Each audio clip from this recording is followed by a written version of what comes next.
Hello everyone, welcome back to our YouTube channel enlighten zone. तो हमने first lecture में chemical reactions and equations chapter start किया था, उसका हम उसी के आगे से प्रोसीड करेंगे। 4 क्वेश्चन हमने लास्ट में आपको दिए थे सॉल्व करने के लिए बैलेंसिंग के, तो सबसे पहले हम उसके सॉल्यूशंस डिस्कस कर लेते हैं। तो पहला क्वेश्चन था P4O10 plus H2O which gives H3PO4। सबसे पहले इसकी बैलेंसिंग करते हैं। तो आप यहाँ देख सकते हो कि P के 4 एटम्स हैं और प्रोडक्ट्स में सिर्फ 1 है। तो सबसे पहले हम यहाँ 4 से मल्टीप्लाई करेंगे। तो 4 से जब हमने मल्टीप्लाई किया तो हाइड्रोजन हो गए 6, ऑक्सीजन हो गए 16, हाइड्रोजन 12 और ऑक्सीजन 16। फिर हम यहाँ पे 6 से मल्टीप्लाई कर देंगे ताकि ये हाइड्रोजन हमारे पास बैलेंस हो जाए 12 होकर। इस साइड भी 12 है और इस साइड भी 12 है। अब ऑक्सीजन के हम देख लेते हैं। यहाँ पर टोटल 10 एटम्स पहले से प्रेजेंट थे और जब हमने 6 से मल्टीप्लाई किया तो 6 यहाँ हो गए। तो 10 + 6 16, इधर भी 16 है। तो अब हमारे पास ऑक्सीजन भी बैलेंस्ड है, फॉस्फोरस भी और हाइड्रोजन भी। So this is the final balanced chemical equation. Second question था CO2 plus H2O which gives C6H12O6 plus O2। C6H12O6 क्या होता है? ये एक शुगर मॉलिक्यूल होता है। यह इसको हम फोटोसिंथेसिस रिएक्शन भी कहते हैं। तो इसका सॉल्यूशन क्या होगा? कार्बन के 6 एटम्स हैं यहाँ पर, हाइड्रोजन के 12, ऑक्सीजन के 8। तो सबसे पहले यहाँ 6 से मल्टीप्लाई करेंगे ताकि कार्बन बैलेंस हो जाए। तो यहाँ पर अब हमारे ऑक्सीजन के हो गए 12 और इधर हो गए 8। तो इधर हम हाइड्रोजन के भी बैलेंस कर लेंगे यहाँ 6 से। तो अब टोटल ऑक्सीजन के एटम्स हो गए 18, बट यहाँ 8 थे तो यहाँ 6 से मल्टीप्लाई कर दिया। तो 6 × 2 12 + 6 18। तो ऑक्सीजन भी बैलेंस्ड है, हाइड्रोजन भी, कार्बन भी। आप एक बार चेक कर सकते हैं पॉज करके। नेक्स्ट क्वेश्चन सिमिलरली हमने बस सिंपली यहाँ पे हाइड्रोजन के 4 एटम्स थे तो हाँ ऑक्सीजन के भी 4 थे, तो यहाँ 4 से मल्टीप्लाई कर दिया। तो यहाँ पर अब हाइड्रोजन के 8 हो गए, ऑक्सीजन के 4 बैलेंस्ड है। तो हम यहाँ पर भी 4 से मल्टीप्लाई कर देंगे ताकि हाइड्रोजन के बैलेंस हो जाए और क्लोरीन के भी बैलेंस्ड हो जाए। तो फाइनल इक्वेशन ये आएगी। और ये तो सिंपलेस्ट एग्जाम्पल था, Mg + O2 MgO। तो यहाँ पे ऑक्सीजन के 2 एटम्स हैं तो 2 से यहाँ मल्टीप्लाई कर देंगे। जब हम यहाँ 2 से मल्टीप्लाई करेंगे तो ये मैग्नीशियम के 2 एटम्स हो जाएंगे, तो इसलिए यहाँ पे भी 2 से मल्टीप्लाई कर देंगे। तो फाइनल इक्वेशन ये आएगी। तो आप अपने आंसर्स मैच कर सकते हैं और अगर कोई डाउट हो तो कमेंट सेक्शन में ज़रूर बताना। और इन्हीं क्वेश्चंस की तरह आपकी टेक्स्ट बुक में भी कुछ क्वेश्चंस होंगे, उन्हें ट्राई करके ज़रूर देखना। सो हम प्रोसीड करते हैं लेक्चर नंबर 2 से। सो सबसे पहला टॉपिक है writing symbols of physical state. कोई भी मतलब जो एलिमेंट या कंपाउंड होता है वो एक स्टेट में प्रेजेंट होता है, सॉलिड, लिक्विड या gas.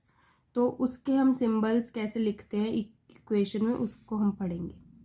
To make a chemical equation more informative, the physical states of the reactants and products are mentioned along with their chemical formula.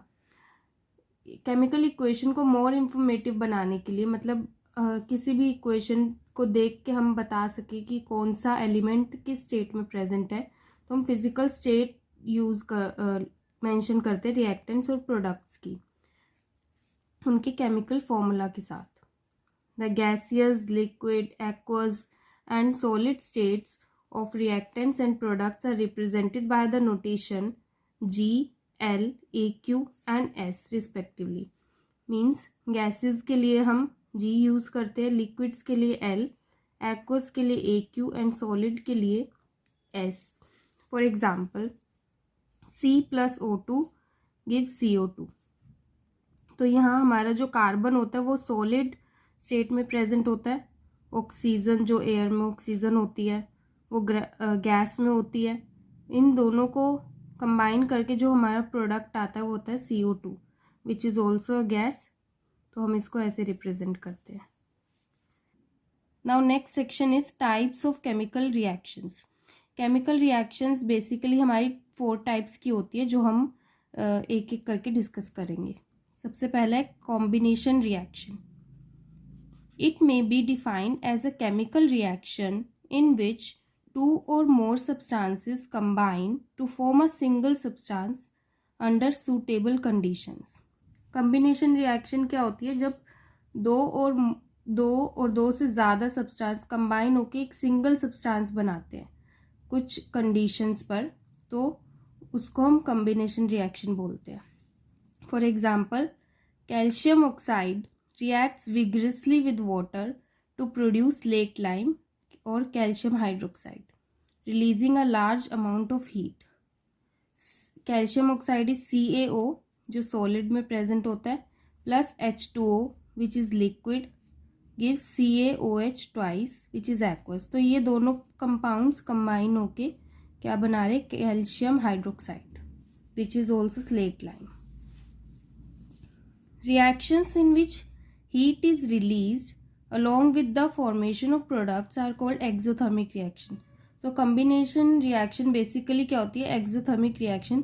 हमने previous example में भी पढ़ा कि releasing a large amount of heat. जब हम इन दो reactants को combine करके ये product बनाते हैं तो बहुत सारी heat जो है evolve होती है. तो जिस भी reaction में heat release होती है उसको हम एक्सोथर्मिक रिएक्शन बोलते हैं. For example, burning of coal. ये हमने रिएक्शन पहले पढ़ी थी, वही carbon plus O2 gives CO2.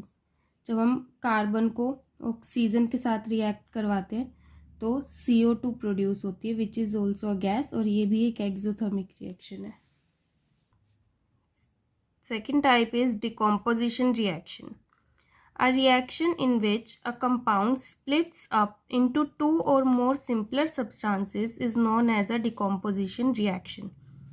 Decomposition reaction क्या होती है? जब एक कंपाउंड दो या दो से ज़्यादा सब्सटेंसेस में स्प्लिट हो जाता है. मतलब कि जैसे हमने अभी कम्बिनेशन रिएक्शन पढ़ी, उसमें क्या था कि दो कंपाउंड्स कंबाइन होके एक अलग कंपाउंड बनाते हैं. ऐसी डिकम्पोजिशन रिएक्शन में एक कंपाउंड स्प्लिट होके दो या दो से ज़्यादा सब्सटेंसेस में डिवाइड हो जाता है, तो वो होती है डिकम्पोजिशन रिएक्शन. जैसे कि एग्जांपल है FeSO4 gives Fe2O3 plus SO2 plus SO3, where FeSO4 is ferrous sulfate which is present in solid state. Fe2O3 is another solid, ferric oxide, and SO2 and SO3 are gases. White silver chloride turns grey in sunlight. इसका एक और example ये भी हो सकता है कि जब हम सनलाइट में सिल्वर क्लोराइड को रखते हैं तो वो ग्रे हो जाता है क्योंकि वो डिफरेंट कंपाउंड्स में स्प्लिट हो जाता है.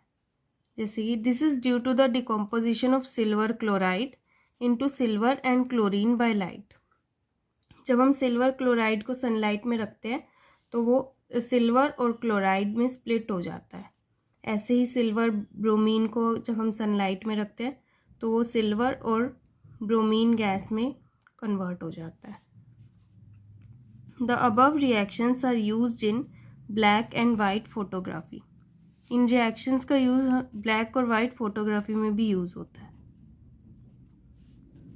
Reactions in which energy is absorbed are known as endothermic reactions. जिसमें हीट जो है एब्जॉर्ब होती है या फिर एनर्जी एब्जॉर्ब होती है, उनको एंडोथर्मिक रिएक्शन बोलते हैं.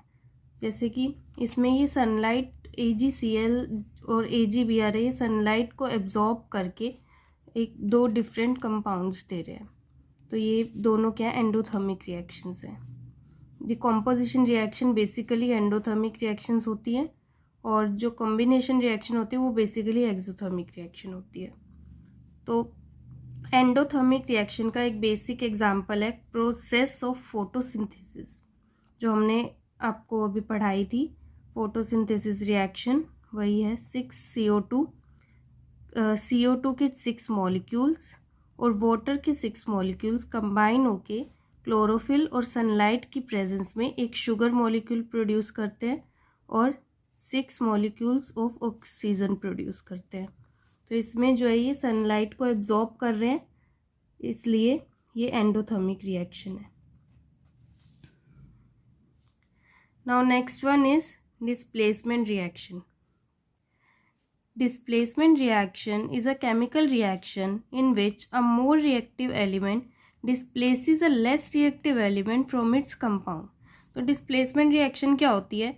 जब एक more reactive element, जैसे कोई more reactive element है, उसको हम react करा रहे हैं less reactive element के कंपाउंड के साथ, तो ये जो है डिस्प्लेस हो जाएगा. जो ये कंपाउंड है वो मोर रिएक्टिव एलिमेंट के साथ डिस्प्लेस हो जाएगा और ये सेपरेट हो जाएगा. तो इसको हम डिस्प्लेसमेंट रिएक्शन बोलते हैं.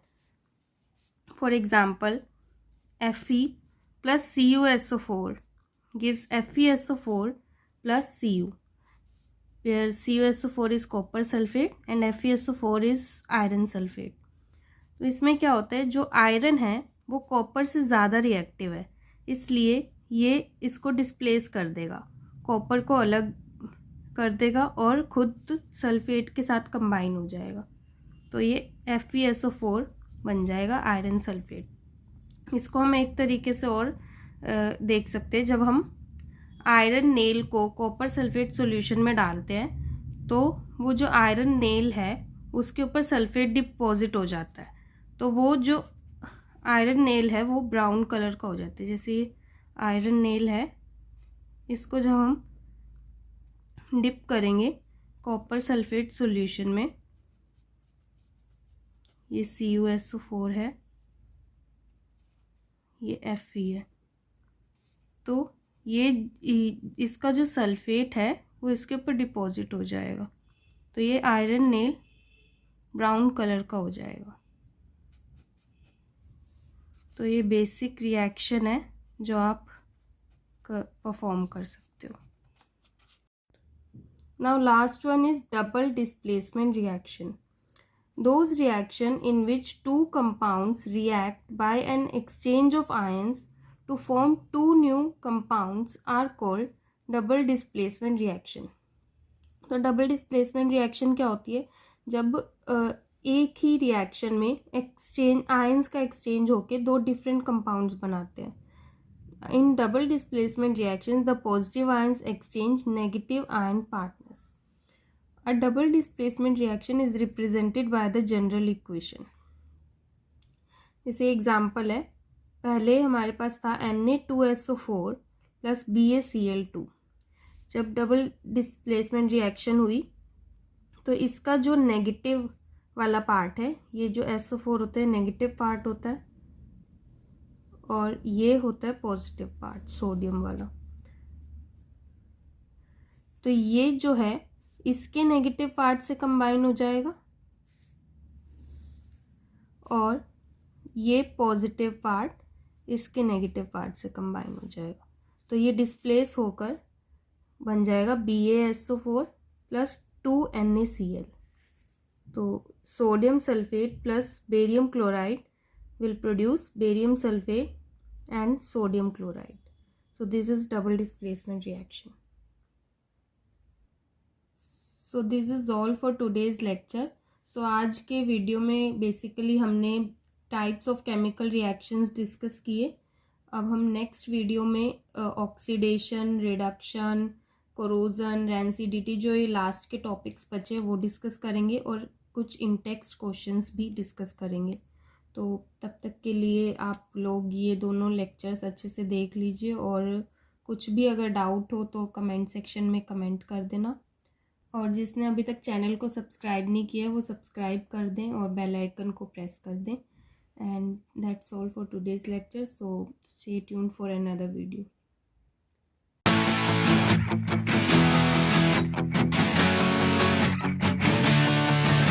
I see you walking